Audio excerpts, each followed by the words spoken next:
Preview. Assalamualaikum Pak Akrom. Waalaikumsalam warahmatullahi wabarakatuh. Pak Akrom adalah herbalis sekaligus terapis dari Mahameru Pro Majapahit yang bakal menjawab segala pertanyaan panjenengan dulur seputar Mahameru Pro, atau mungkin kalau panjenengan tanya-tanya seputar kesehatan panjenengan, silahkan ya. Cuaca seperti ini boleh dibilang cuaca yang sangat terik ya Pak Akrom ya. Jih. Rasanya kalau panas gitu kepala kita jadi pusing. Dan hawanya tuh pingin banget selalu minum dan minum. Itu kenapa ya? Apa mungkin karena memang keringat, cairan yang keluar lewat keringat, atau gimana Pak Akrom?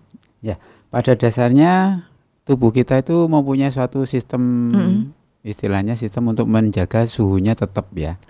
Itu istilahnya termoregulator. Nah, termoregulator itu yang berperan adalah otak yang di tengah-tengah otak kita itu. Di antara otak besar dan otak kecil itu ada suatu daerah yang mengatur keseimbangan seluruh tubuh kita.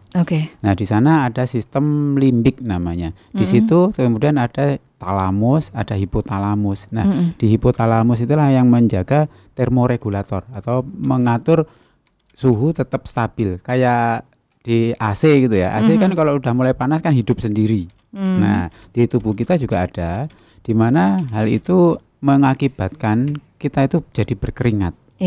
Karena udara lingkungan panas, suhunya menyamai suhu tubuh kita kan 36, 37.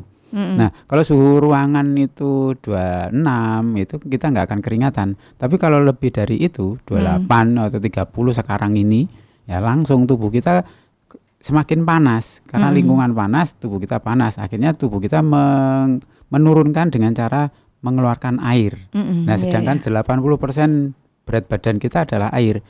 Begitu kurang dari 5%, tubuh kita itu sudah bingung. Nah, makanya kenapa kita itu haus banget. Nah, di sini akhirnya apa? Karena haus, orang itu sudah malas minum air yang tanpa rasa. Ya kan? Nah, terus kemudian dikasih manis lah sedikit. Nah, pertamanya begitu. Tapi terus manisnya kok nggak kurang, ya kan? Kurang manis, tambahin lagi. Karena memang gula itu membawa efek suatu ketergantungan ya. Coba jenengan membiasakan minum tanpa gula, itu paling kuat 1 gelas atau setengah gelas. Tapi kalau pakai manis, itu 2 gelas 3 gelas masuk. Kalau di sini istilahnya jembungan. Nah, gitu. Berarti kan di sini coba air manis, gula itu membuat kita itu ketergantungan dan pengen lagi. Betul. Tapi ini tidak dimasukkan sama BNN sebagai narkose ya. Kalau dimasukkan repot kita nanti. Ketergantungan yang aman, tapi aman yang lambat laun sebenarnya bisa juga menjadi penyakit ya.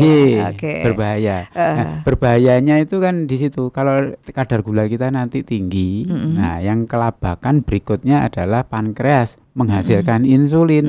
Nah, itu kalau terus akhirnya si pankreas juga bingung. Produksinya diperas-peras habis-habisan, tapi nggak sesuai terus. Nah, akhirnya kita dinamakan kencing manis.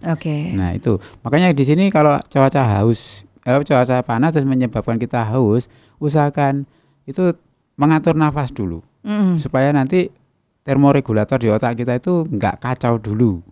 Atur nafas 2-3 kali baru minum. Nah, itu nanti akan lebih cepat reda.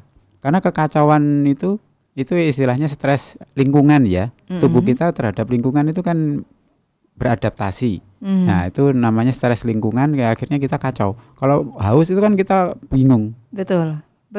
Ya kan? Bingung mau ngapa-ngapain kayaknya tuh kacau. Nah, ingatan kita pun juga kacau juga. Karena apa? Berarti kurang dari 5% itu ya sudah banyak yang keluar dari tubuh kita berupa keringat, juga berupa pernafasan kita.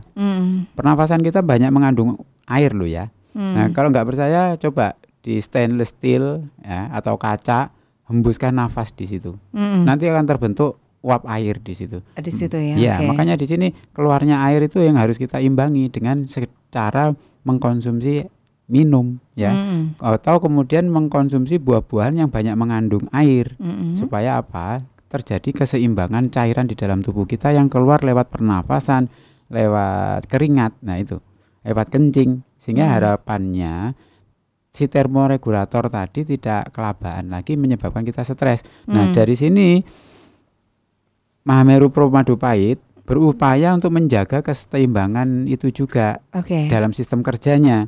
Jadi organ-organ yang berhubungan dengan air dan pencernaan untuk menyerapnya itu langsung dibikin seimbang. Dalam artian haus itu kan nanti larinya kan ke lambung dulu kan. Nah, kalau lambungnya nggak beres, dia nanti nggak akan menyerap makanan, air itu.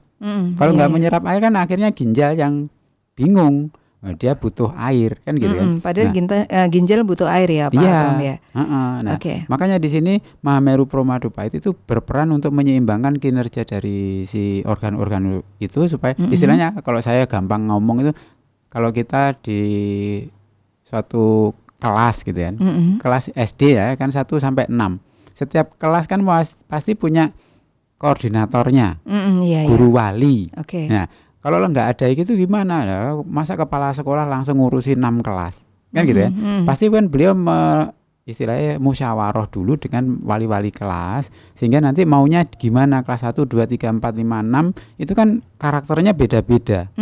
Nggak bisa disamakan. Nah, organ tubuh kita juga begitu. Satu sisi butuh air, satu sisi nggak mau kebanyakan air. Nah, kalau lah pas haus itu kan ginjal yang paling nomor 1 teriak-teriak. Iya.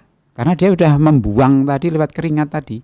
Dan dia butuh gitu ya. Iya, segera balik. Oke, wes cadanganku wis entek iki lho, gak dibalik nih. Nah, betul. Belum lagi dia cuci-cuci darah. Nah, itu butuh air juga. Nah, karena dia sudah dikeluarkan lewat keringat tadi untuk menyeimbangkan suhu tadi. Akhirnya dia rasa haus, tenggorokan yang diteriak. Ini kan hubungannya dengan tenggorokan. Tenggorokan rasanya kering.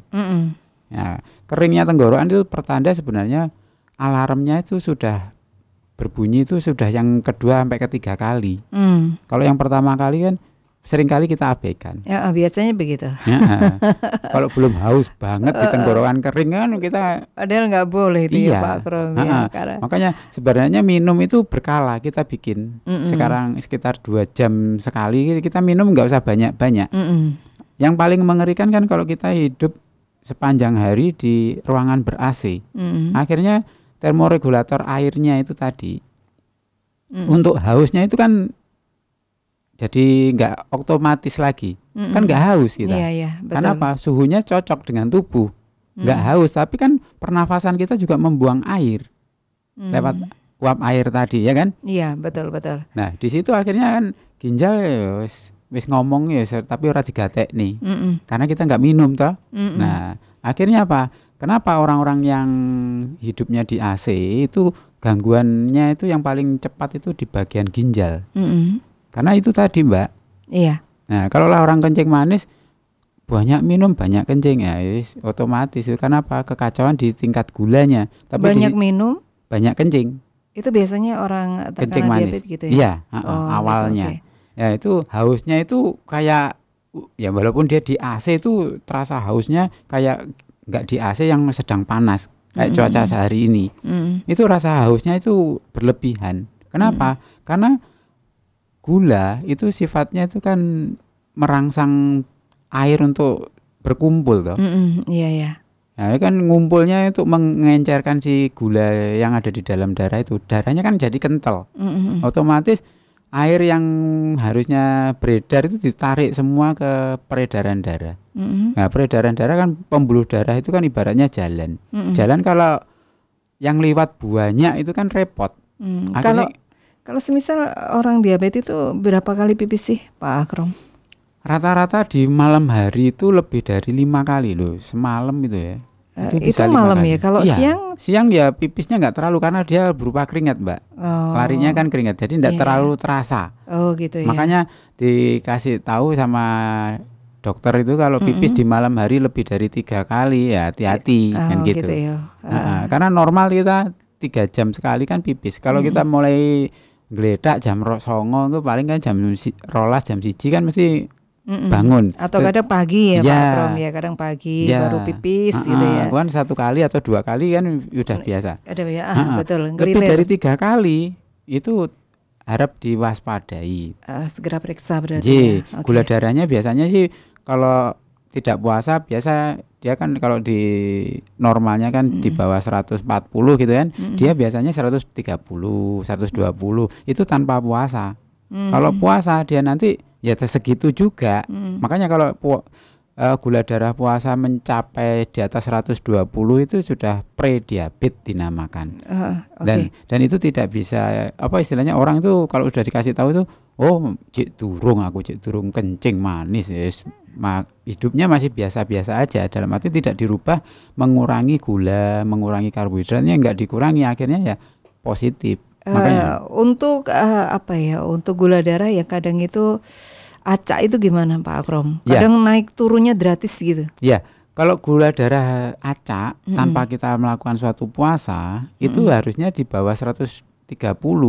130 kalau acak itu sudah prediabetes ya. Kalau 120 di bawahnya itu. Enggak, kadang itu tinggi sekali habis itu langsung drop gitu loh, Pak Akrom. Kenapa itu ya? Nah, kalau kita habis mengkonsumsi yang manis-manis seperempat jam itu pasti tinggi.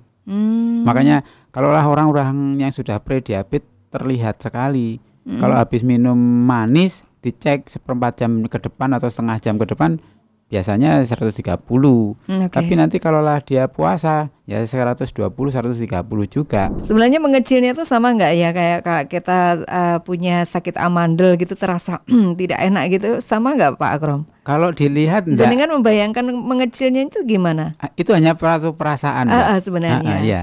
Kenapa? Karena berarti tenggorokannya Mbak Siti ini luar biasa peka ya terhadap suatu manis. Dan nun sewu, ya kalau dibilang nanti ya agak repot juga sih saya bilang. Memang gula itu membawa efek itu saraf-saraf kita itu menjadi sangat aktif ya. Makanya anak-anak yang berkebutuhan khusus itu tidak boleh makan manis-manis. Betul. Kenapa? Karena dia lebih aktif ya? Iya, lebih aktif. Nah, ini tenggorokan Mbak Siti Aisyah itu ya itu tadi, sangat peka, jadi dia sangat aktif.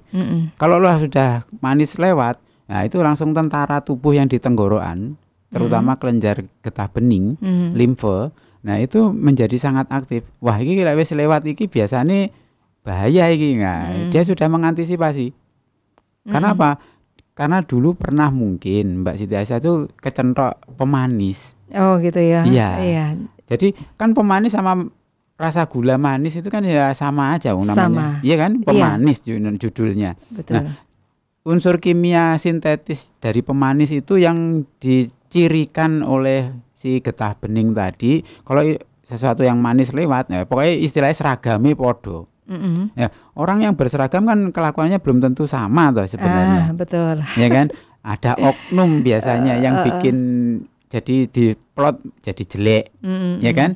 Nah, ini akhirnya dicap. Oh, iki seragamnya podo iki mesti ndablek, kan kayak gitu. Ya, itu terjadi demikian. Yang dibaca oleh sistem daya tahan tubuh. Makanya begitu ada manis lewat, tenggorokan langsung menyempit, siap-siap itu. Siap-siap kalaulah ada sesuatu yang lebih perlu diperhatikan supaya dia itu nanti tidak ketinggalan gitu lah. Nah, ibaratnya polisi lah wis enek sing iki bisa ngumpul-ngumpul iki mesti ada huru-hara gitu. Coba kalau ada demo itu pasti ada satu yang bikin kisruh. Rame mesti. Tapi tapi kan dia seragamnya pendemo. Iya, sama. Gitu. Nah, mungkin Mbak Siti Aisyah dulu kena pemanis itu kayak gitu. Akhirnya telat penangannya, akhirnya kering banget, terus batuknya nggak karu-karuan, akhirnya ya kekacauan terjadi. Nah, betul. Makanya di sini kenapa dengan Mahameru Pro Madu Pahit tidak? Karena memang madu dengan pemanis itu kan dia beda. Kalau dia nanti lebih soft ya, karena memang buatan alam yang tanpa rekayasa istilahnya ya. Kalau madu gula itu kan rekayasanya tinggi. Iya. Dari tebu diperes. Coba tebu sing sawah kan biasanya lemai bareng. Kayak begitu kalau diperes kan hitam. Iya. Tapi kok jadinya putih. Nah itu kan berarti kan ada suatu rekayasa. Disari ngoping piro ae cobi jenengan jajal wis. Blended ngono kae gitu istilahnya. Banyu kocahan ya. Isi jenengan saringan yang biasa kan nggak bisa. Saringannya harus lebih. Terus kemudian ada pemutihnya. Pemutihnya untuk membentuk jadi gula putih kita. Terus kemudian supaya menjadi kristal, itu kan juga perlu pengkristalnya, suatu zat kimia yang untuk mengkristalkan. Tidak mungkin, tidak ada sesuatu bisa mengkristal secara langsung.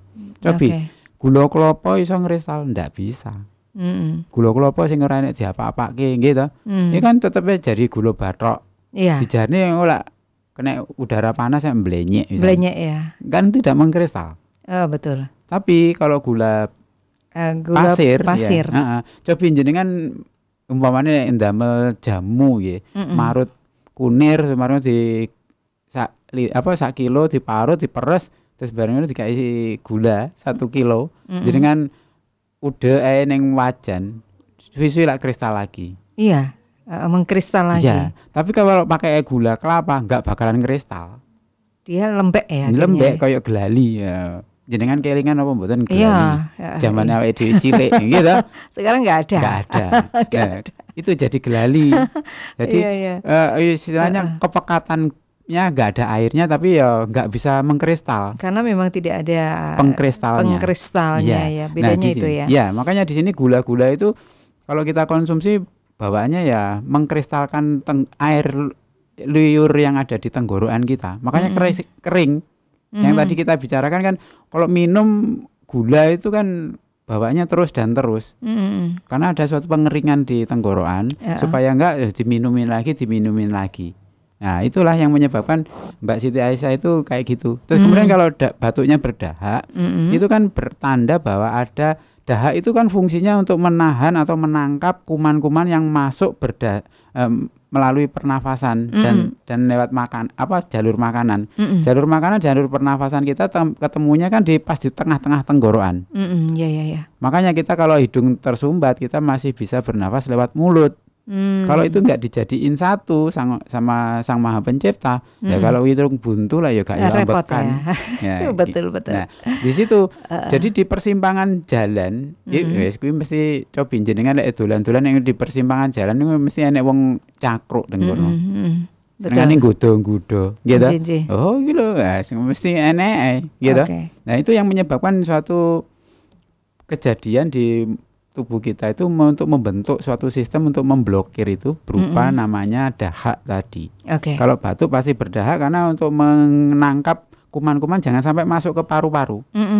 Kalau masuk ke paru-paru malah bahaya. Iya, makanya di berdahak. Nah, kalau dahaknya masih bening itu masih nggak apa-apa. Itu aman, hanya aman. Itu istilahnya hipersensitif aja atau orang bilang alergi. Nah, tapi kalau sudah mulai kental terus agak kuning ya. Kalau kuning itu udah ada kumannya itu, Mbak. Kuman yang mati. Oh, gitu. Kuman yang mati dan juga sel darah putih yang mati itu warnanya menyebabkan dahak kita itu kuning. Bahaya itu ya, Pak. Iya, itu berarti kan lawannya sudah mulai kuat. Itu biasanya sesek ya? Iya, bawaannya karena panas, sesek, nggak enak, nggak nyaman gitu ya. Tenggorokan diperkecil lagi supaya nggak gerudukan melebu. Makanya nafas kita sudah mulai berat karena dari tenggorokan sudah dikecilkan. Coba jenengan buka gerbang ngombo, sing mlebu lah ya wakeh banget. Supaya terkontrol gerbang dikecilin. Oke. Nah, dan itu tadi untuk Mbak Siti penjelasan dari Pak Akrom ya tentang pertanyaan panjenengan. Dan jangan lupa juga sekali lagi kita tuh memang harus benar-benar memprotek ya kesehatan tubuh dengan secara rutin minum Mahameru Pro Madu Pahit. Karena memang di dalam Mahameru Pro Madu Pahit ini kandungannya banyak ya Pak Akrom ya.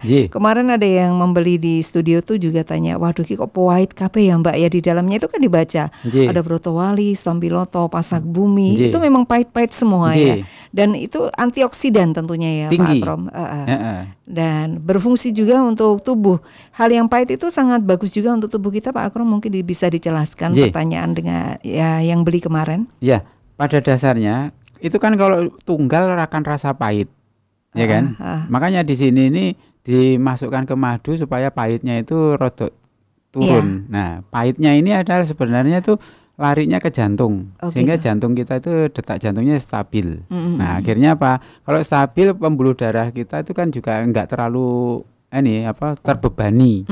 Nah, terus kemudian juga ke liver itu juga akan kan coba dirasakan. Ada kalau mau dirasakan, kalau sudah mau habis itu kan rasanya ada kecut. Nah, kecutnya itu nanti larinya ke liver.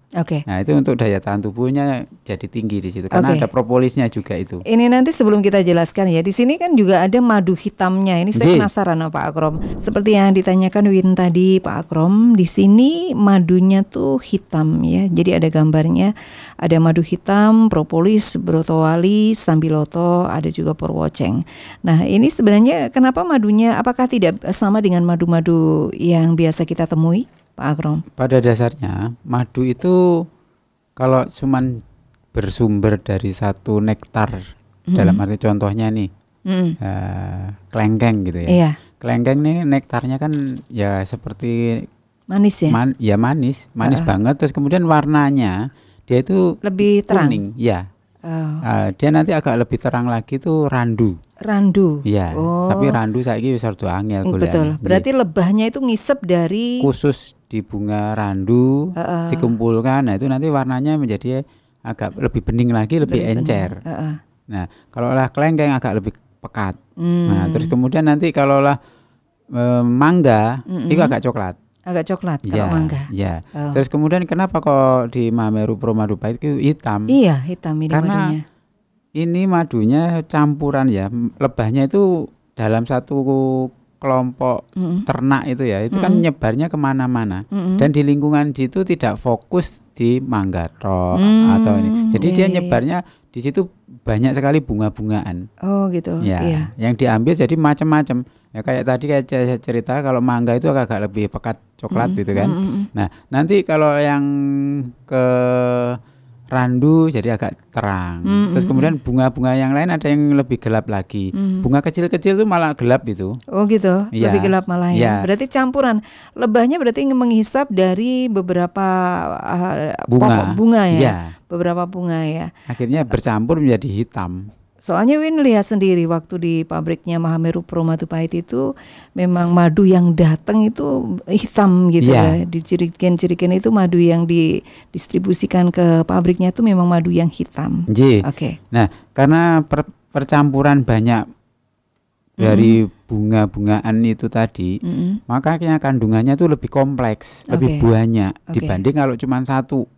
Nah, kalau madu dari kangkung itu lebih encer lagi itu. Itu nanti warnanya coklatnya itu terang, tidak seperti dengan randu tadi. Randu lebih ke arah emas kuningnya. Nah, itu kalau dicampurkan kan yang gelap, yang terang, jadinya kan lama-lama juga hitam juga. Betul. Karena kandungannya beda-beda. Kalau secara laboratorium ini nanti dicek itu ya, madunya itu dominasi kandungannya itu beda-beda.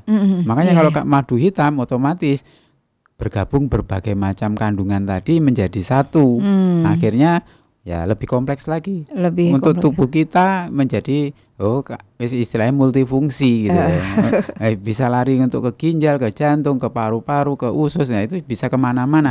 Nah, makanya kalau orang-orang yang ditanyain, oh ini anakku angel mame, ya itu digolek ini madu sing randu. Karena memang merangsang pencernaan usus. Oh gitu ya. Itu kompleksitasnya itu di situ. Nah, kalau ini jadi semua, ya makanya enak ke tubuh kita itu pas semua, dapat jatah semua. Nah kalau satu-satu lah, nanti kalau wis mangan wis cukup, diterus nih, doyan mangan terus. Ya, untuk mengeremnya gimana? Ya harusnya dari yang mengandung livernya, yang pahit kan gitu kan.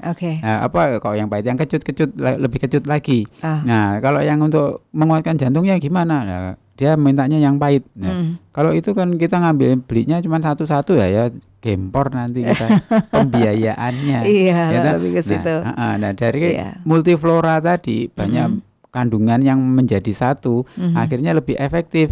Dengan 1 sendok madu pahit dalam artian madu yang hitam yang kita pakai di Mahameru Pro, dibandingkan nanti 1 sendok lagi kelengkeng, 1 sendok lagi randu, 1 sendok lagi mangga. Ayo. Jadi belinya banyak. Repot ya. Makanya di sini kita mengenakkan lah ya bagi para pecinta istilahnya, pecinta dari Mahameru Pro Madu Pahit itu multifungsinya di situ. Makanya di sini ada pro ini ya pro untuk semuanya istilahnya. Jadi kita nggak usah bingung, aku kencing manis diombeni gula apa manis-manis apa ya gak apa anu ya ndak apa-apa karena memang dia tuh tidak murni untuk si apa menyebabkan si pankreas menghasilkan insulin lebih banyak itu enggak. Karena dia memang menguatkan pankreasnya juga. Ya. Manis itu diperlukan oleh si pankreas sendiri. Karena pankreas itu butuh manis juga. Ternyata ya pankreas itu ya. Tapi manisnya masih dalam ukuran tentunya ya, tidak berlebihan ya.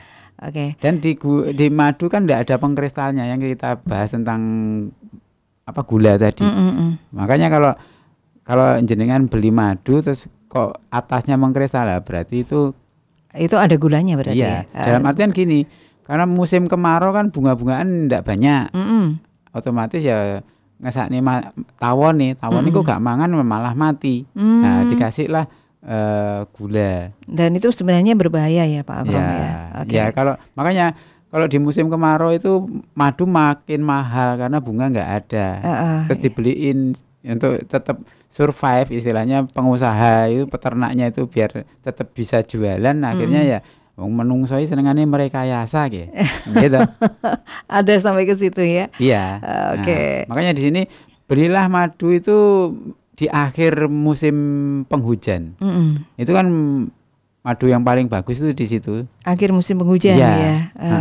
Kalau mau kita sudah tahu peternaknya gitu belinya di situ, jangan di musim penghujannya. Kandungan airnya sangat tinggi. Iya, berarti di akhirnya ya. Iya, di akhir hujan wis jarang-jarang. Apalagi kayak sekarang nih kayak ini kan udah akhir musim panas.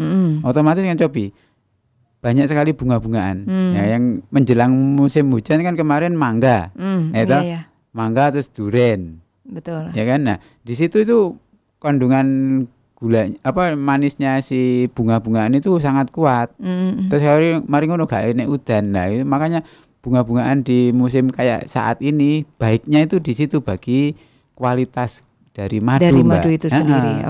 Karena nggak bercampur hujan. Nah, itu. Nah, makanya di sini kalau kita mau mengkonsumsi ya kalau hitung-hitungan waktu itu. Makanya di sini nih madu di saat ini kita sih merasanya nggak nyaman waktu ini udan kan gitu kan. Tapi bagi kualitas madu itu yang terbaik ini di periode ini ya dari bulan istilahnya kudu ini kan Agustus mulai udan ini rodok kerep. Iya, ini belum ya, Desember kan, belum, ya. Jadi kan malah kualitas madunya bagus ini. Sebenarnya. Iya.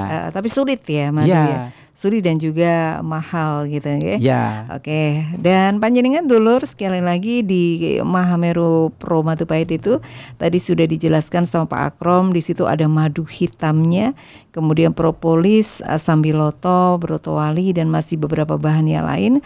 Tentunya bahan yang dicampurkan itu tidak asal gitu nggih. Jadi panjenengan tidak bisa sebenarnya kadang orang itu pengen memadu padankan sendiri Pak Akrom. Semisal buat ramuan gitu ya. Pokoknya cemplung itu ya boleh apa tidak sebenarnya Pak Akrom? Ya pada dasarnya kalau kita hanya untuk menjaga sih kakean ya ora apa-apa. Pasti tubuh kita itu kan uniknya gitu Mbak. Nanti akan merespon sendiri sebenarnya ya. Kalau kebanyakan itu langsung dibuang. Overdosis ya nanti pusing seperti itu. Ya akhirnya yang kita rasa. Iya karena kita tidak tahu takaran nih. Istilahnya dosis pencampuran ya dari pasak buminya berapa, porocengnya berapa persen, sambiloto berapa persen, brotowali berapa persen kan nggak tahu. Ya kalau lah kakean brotowali ya singko wis repot neh awake dhewe. Iya. Makanya di sini nih hitung-hitungannya di sini nih kita sangat repot ya, teliti ya. Kalau kita mau enggak ini kalau asal-asalan kita nanti malah sakit perut bisa. Lagian kan kalau asal-asalan kita nanti juga akan bertanggung jawab ke BPOM ya, yang mengawasi langsung tentang Mahameru Pro Madu Pahit. Pada dasarnya ya hidup itu kan sebenarnya yang membuat kita sehat, sakit, bahagia atau sedih itu adalah diri kita sendiri. Betul. Kalau kita tidak bisa mengelola dengan baik, ya nanti akan menjadi yang nggak nyaman tadi dari kehidupan kita.